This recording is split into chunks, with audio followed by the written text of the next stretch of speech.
How do you get started with Camel's most popular range of colors? Let's talk about watercolor techniques. This first technique is called wet-on-wet painting. It can be done in two ways. In wet-on-wet blending, start by laying down one color, and before it dries, add a different color on and around the first. Start blending the colors with a wet paintbrush. Adjust by adding more water or either of the colors for complete control of the blending. To achieve wet-on-wet patterns, first lay down a watercolor wash with one color. Before it dries, lightly dab your second color on the paper with a paintbrush and watch the patterns unfold. Add more colors and variations in the size and shape of your dabs for more intricate artwork. Our next technique is called wet-on-dry painting.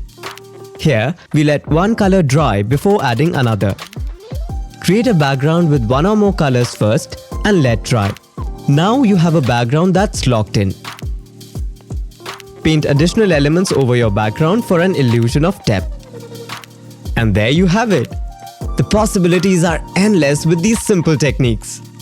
Watercolors can create unique patterns that are impossible to replicate, making each artwork a one-of-a-kind gem.